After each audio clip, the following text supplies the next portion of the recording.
Hi, this video tutorial I will cover observer design pattern. This observer design pattern falls under the category of behavioral design pattern. First, we will see the explanation of observer design pattern. This is the first explanation. I will just read out. The observer pattern is a software design pattern in which an object called the subject maintains a list of its dependents called observers and notifies them automatically of any state changes, usually by calling one of their methods. This is the first explanation. And I will read out the second explanation. The observer pattern defines a one-to-many dependency between objects so that when one object changes state, all of its dependents are notified and updated automatically. Okay. To understand this statement, I have created below diagram. So this observer design pattern has two important components. The first component is observer and second component is subject, and another name of observer is listener. Okay. Next we will see what is subject. Subject is nothing but an object.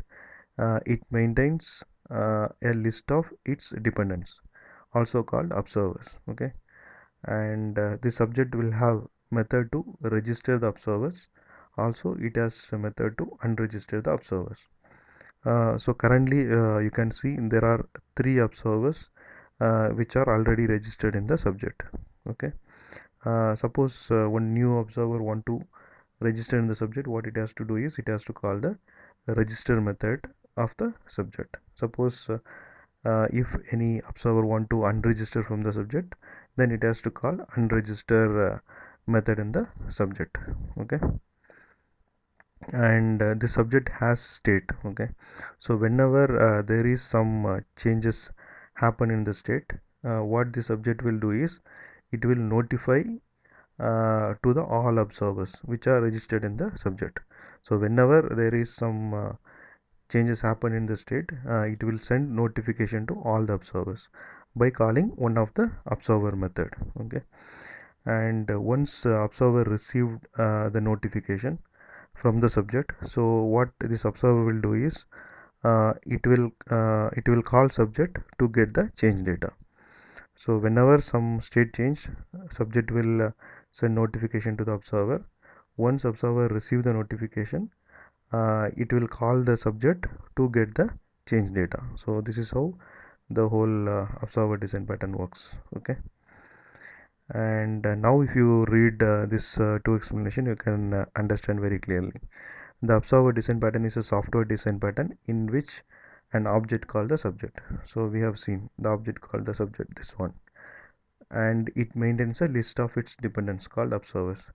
So it maintains a list of observers and notify them automatically of any state changes, usually by calling one of their methods. So if there is any change in the state, what the subject will do is it will notify to the all observers which are registered in the subject. Okay.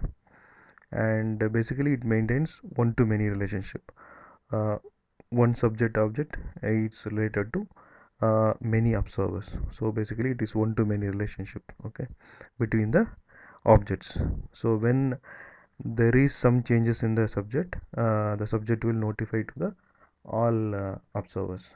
Okay. um, and this is about observer design pattern introduction, and I have created a separate video for observer design pattern real-time example, and I have created one more video for class diagram and sequence diagram of observer design pattern, and also I have created one more video for observer design pattern implementation, how to implement. I have provided sample code, etc. So if you want to understand more about this design pattern, please log into my channel and watch those videos also.